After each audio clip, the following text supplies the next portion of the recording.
안녕하세요. 그리스도의 삶을 따라 살고자 했던 교회의 성직자와 수도자들의 삶과 신앙 이야기를 들어보는 시간 님 따라 한평생 우스진 아가타입니다. 오늘 만나뵐 분은 사제로서 어떻게 살아야 하는지 말보다 삶으로 보여주며 군과 본당 그리고 교회 현장 어디에서든 사람을 남겨온 분이십니다. 성직자는 성직자다워야 한다라는 신념으로 50년이 넘는 사제의 길을 걸어오신 대구대교구 박성대 세례자 요한 신부님 만나봅니다. 신부님 안녕하세요. 안녕하십니까. 네, 반갑습니다. 반갑습니다. 요즘 교우분들이 신부님을 뵈면 어떤 말씀을 가장 많이 하시나요? 얼굴 너무 좋아 보이세요. 그런 말씀 많이 들으실 것 같은데 어떠세요? 제 얼굴이 좋아 보입니까? 네. 예, 그런 말 많이 듣습니다. 아, 그렇군요. 원로 사제로서 사시면서 가장 달라진 점이 있다면 어떤 것들이 있을까요? 원로 사제로 살면서 우려했던 것이 한가한 시간이 많아서 그 시간을 어떻게 메꾸면서 살 수 있을까 하는 걱정을 했는데, 원로 사제로 살아보니까 백수가 가루사 한다는 말이 있듯이 시간이 모자랄 정도로 아주 바쁘게 잘 지내고 있습니다.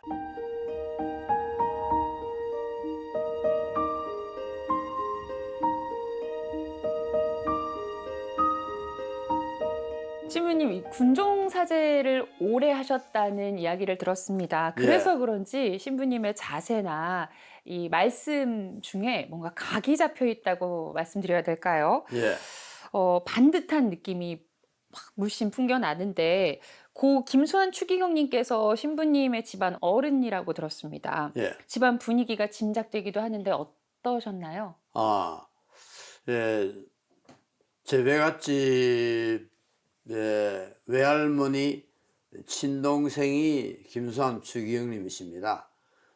그래서 결국은 제 어머니 외삼촌이죠. 제 어머니가 저희 집에 시집 오시면서부터 저희 가정이 천주교 집안으로 아주 많이 자라나고, 제 집안의 모든 친척들도 전부 다 천주교 신자가 됐습니다. 그래서 초등학생 때부터 이른 새벽에 매일 미사를 다니시고 어, 그렇게 신앙에 열심히 셨다고 들었습니다. 어린 예, 나이에 힘들진 않으셨어요? 매일 아침 나가는 게 쉽지 않잖아요. 예.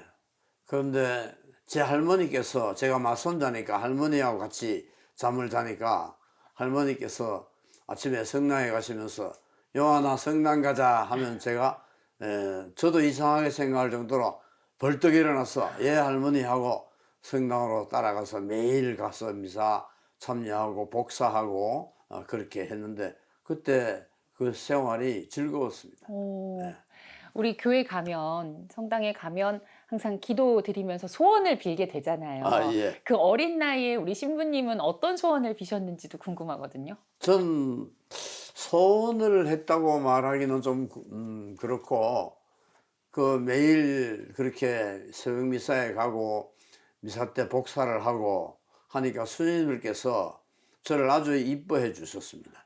심지어 어떤 스님은 친정 휴가 가면서 저를 데리고 가기까지 했는데, 그래서 스님들이 항상 저를 보고 우리 요한이 신부 돼야지 하면은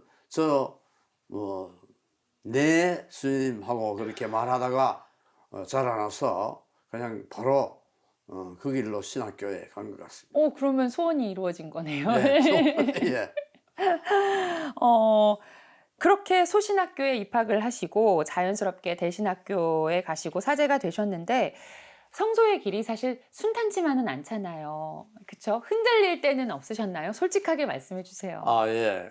솔직하게 말하지 않을 수가 없네요. 예, 물론 어릴 때부터 신부가 되기로 소원을 했지만, 또 신학생으로 살다 보니까 이 신부 생활이 과연 나한테 아무 문제가 없을까, 어려움은 없을까 걱정도 되고, 또 예쁜 여자들 보면 결혼도 하고 싶고, 그래서 도망가고 싶은 생각이 있었습니다.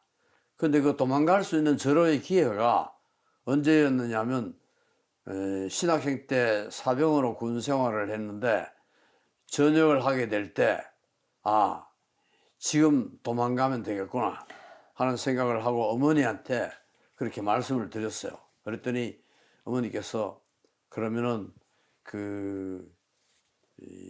김수환 취임 형님 신부님 김동환 신부님께서 대구에 계셨어요.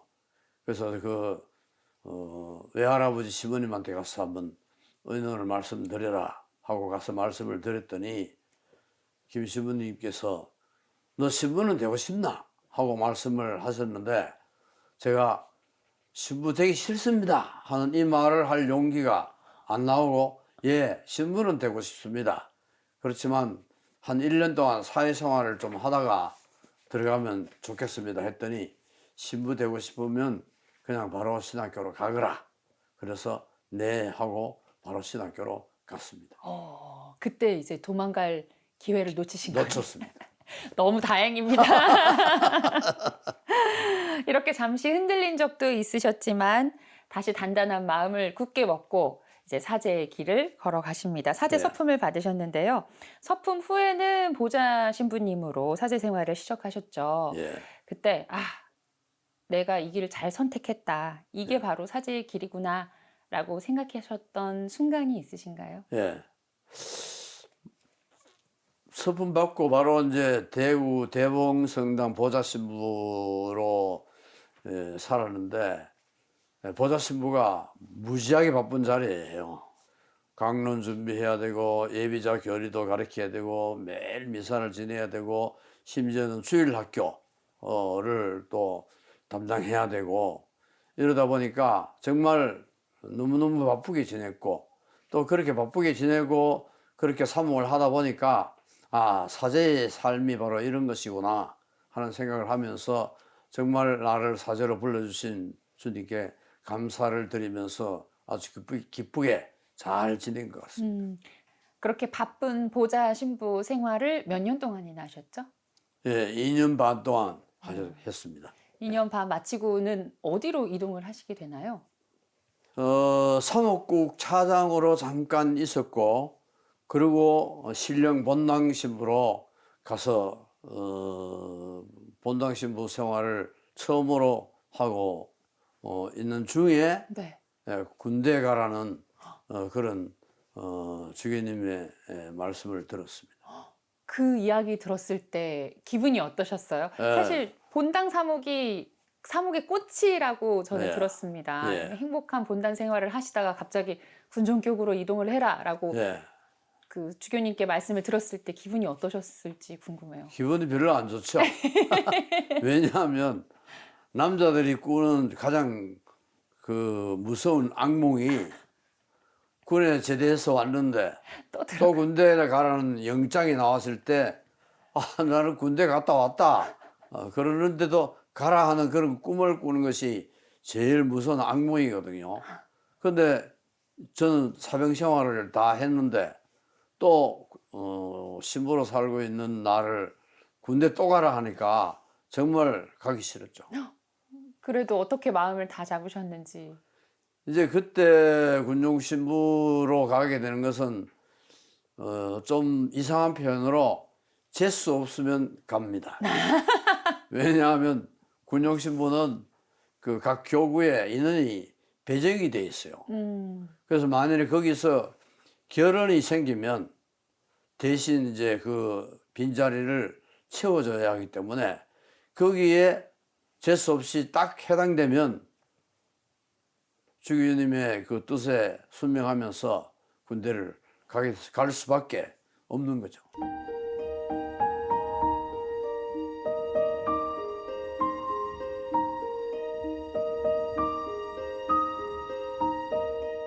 그렇게 군종교구로 이동을 하시고 나서 사목 인생에서 굉장히 큰 비중으로 예. 군종교구에 머물러 계십니다. 21년 동안 사목을 하셨어요. 예. 그리고 요직도 두루 거치셨는데 군 생활, 사병 이후에 또다시 두 번째 군 생활 예. 체질에 맞으셨나요? 사람들이 저보고 군대 체질이라고 말을 많이 했어요. 오.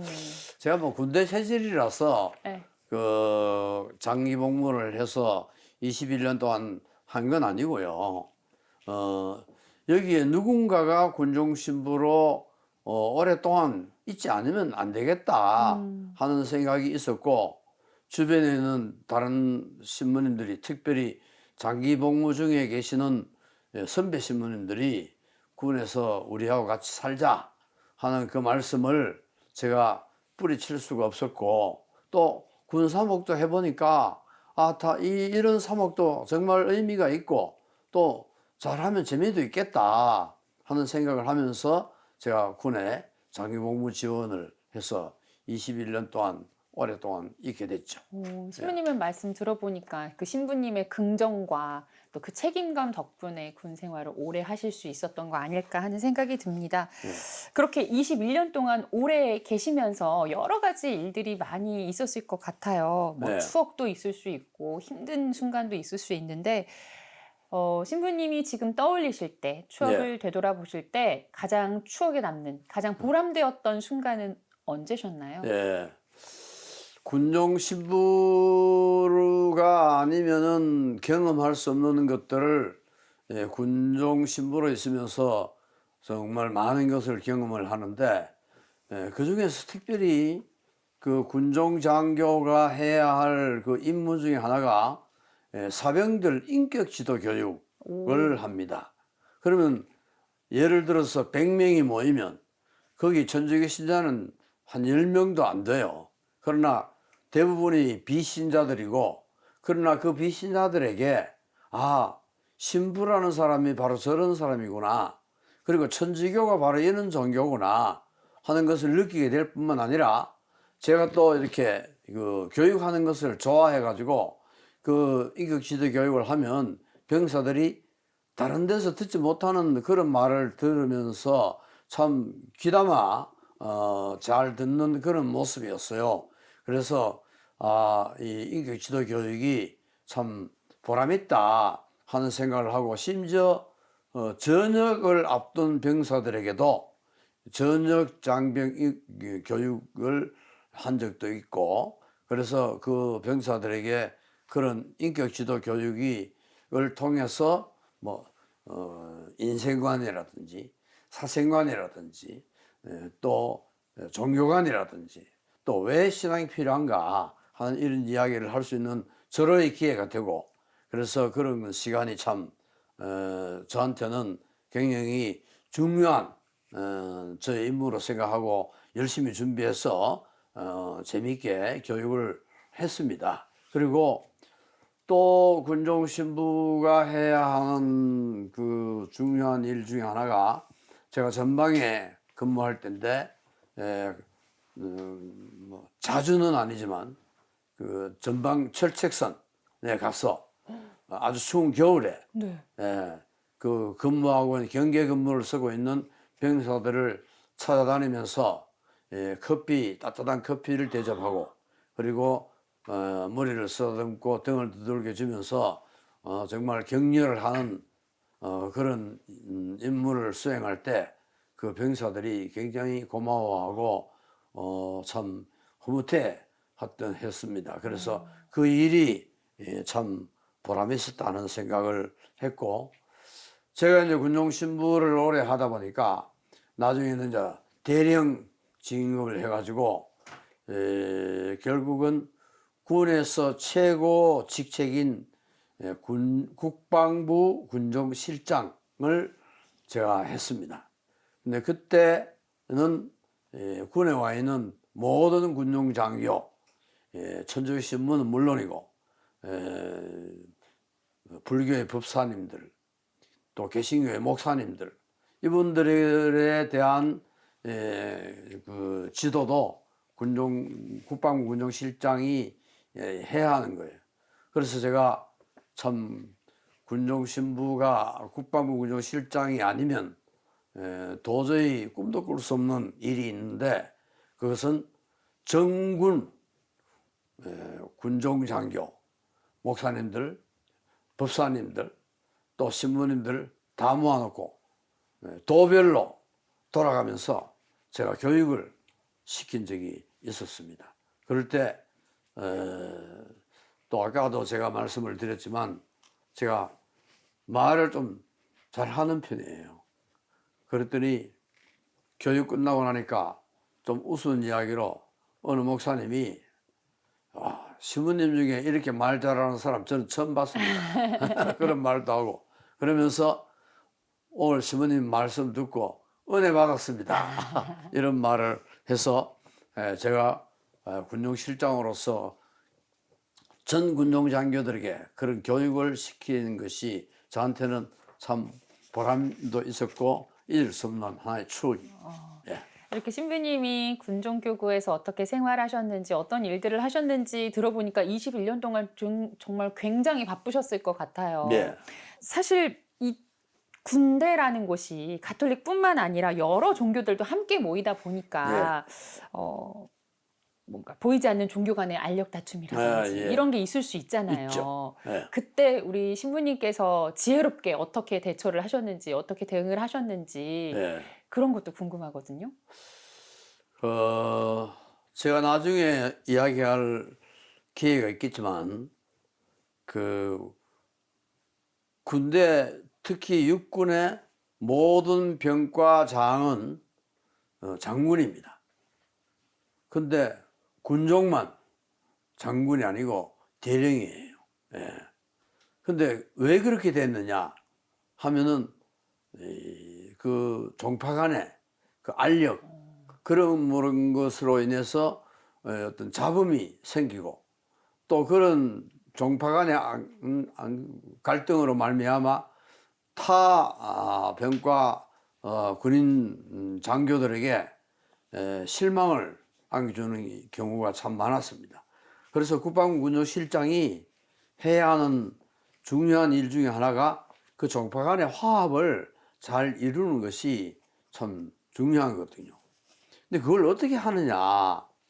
제가 할 수 있는 것은 제가 신부기 때문에 천주교 성직자로서의 모습을 진정한 성직자의 모습, 그 진정한 성직자의 모습이라고 하는 것은 자기만을 위한 이기적인 삶이 아니고 정말 성직자다운 다른 사람을 위해서 군과 또 군인들을 위해서 나라와 민족을 위해서 나를 헌신하는 그런 정말 성직자다운 그런 모습을 보여줄 때 다른 타 병과 그 성직자들로부터 신부님들은 다르구나 하는 이런 감동을 일으켜주는 것이 제가 해야 하는 또 그런 종파 간의 알력을 해소할 수 있는 가장 좋은 방법이다 그렇게 생각하고 정말 제가 천주교 사제로서 다른 사람들에게 귀감이 될 수 있는 그런 모습으로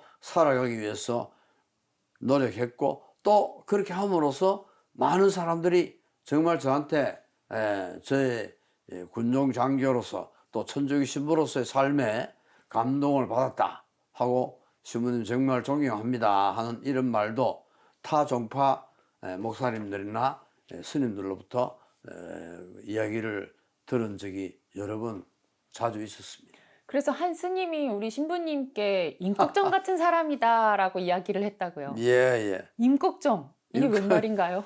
임꺽정이 아니고 그 참 제가 정말 어디서든지 자랑할 수 있는 또 에피소드로 내놓을 수 있는 그런 좋은 일인데요. 제가 그 국방우주실장을 마치고 그 정명조 주교님께서 군종교구장 10년을 하고 부산교구장으로 가시는 바람에 제가 그 군종교구장 직무대행을 했습니다. 근데 그 군종교구장 직무대행을 하고 있는 중에 그 국방부군종실에서 같이 근무하던 해군 소령으로 있던 불교의 그 법사님께서 제 생일날 저를 찾아오셨어요. 저는 이미 군에서 제대를 했는데 그런데 이분이 오시면서 이 찻잔도 선물로 가지고 오고 그러면서 그 안에 메모지를 하나 썼는데 그 메모지가 참 그 잊을 수 없는 참 메시지예요. 세상 사람들은 조세영이를 보고 대도 큰 도둑이라고 합니다. 그러나 제 마음을 훔쳐가신 시모님은 그보다 더 큰 도둑입니다. 한 메모지를 남겨놨어요. 저는 그 글을 읽고 너무너무 기뻤습니다. 그 기쁨이 어디서 오는 건가 하는 생각을 했는데 그것은 바로 사람을 얻은 기쁨이다 하는 생각이었고 그때부터 저한테 하나의 사생관이 철학이 생겼어요. 내가 사람을 얻어야 된다. 사람을 얻는 사람이 진정한 부자고 진짜로 위대한 사람이고 더더욱이 성서를 보면 예수님께서 당신이 제자들을 부르실 때 사람 낚는 어부가 되라 하신 말씀은 바로 이것을 두고 하는 이야기가 아닌가 하는 생각을 하면서 제가 그때부터 사람을 얻기 위해서 사람 부자가 되기 위해서 많은 노력을 했고 우리는 때때로 실수를 하는 경우가 있는데 일은 잘하면서 사람을 잃는 경우가 많습니다. 그래서 그것은 잘못됐고 예수님도 정말 당신의 그 사랑으로 또 십자가의 죽음으로 정말 많은 사람을 가장 많은 사람을 얻은 분이 바로 예수님이고 우리는 그 예수님을 닮아가는 사제가 되는 것은 사람을 많이 얻는 사람 부자가 되는 것이 아닌가 하는 생각을 합니다. 신부님께서 아까 말씀 중에 이야기를 해주셨지만 군종실장에 임명되시고 또 군종교구장 직무대행도 수행을 하셨습니다. 이렇게 오랜 시간 군종사제로 계시면서 신부님께서 품고 계셨던 신념이랄까 아니면 철칙이랄까 이런 것들도 궁금하거든요. 네. 그러니까 이 군종 신부로 살면서 하는 일이 밖에 있는 교구 소속 신부님들과 하는 일이 많이 다르지 않습니까? 밖에 있는 그 교구 신부님들은 항상 교회적인 일, 성사적인 일, 종교적인 일 이런 일만 하지만 군종 사목은 그런 일도 해야 되지만 앞에 말씀드린 것처럼 교육이라든지 또 밤에 철책선을 찾아간다든지 이런 그 다른 비종교적인 일들을 참 많이 하면서 때로는 어떤 신부님들은 군종 신부의 필요성에 대해서 그 회의를 가진 신부님들도 많이 있었습니다. 그런데 저는 전혀 그렇지 않았고 왜 그런 생각을 했느냐 하면 우리 교회는 교회만을 위해서 있는 교회가 될 때는 교회는 그 정체성을 잃어버리는 것입니다. 제2차 바티칸 공의회가 이야기하는 교회는 세상을 위한 교회예요. 세상을 섬기는 교회입니다. 그래서 우리가 세상을 섬기는 교회, 세상을 위한, 다시 말하면 세상을 복음화시키는 교회가 되기 위해서는 우리 교회는 교회만을 위한 교회가 되어서는 결코 안 된다.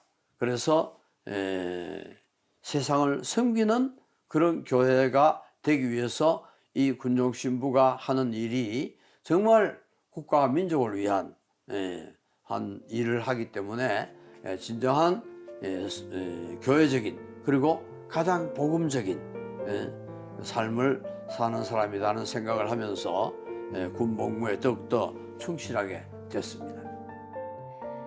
어린 시절부터 성당으로 이어졌던 길, 흔들림 속에서도 다시 선택한 사제의 길, 그리고 군대라는 특별한 공간에서 말이 아닌 삶으로 성직자는 성직자다워야 한다라는 의미를 보여주셨던 시간들까지 박성대 신부님의 사목 여정을 따라가 봤습니다.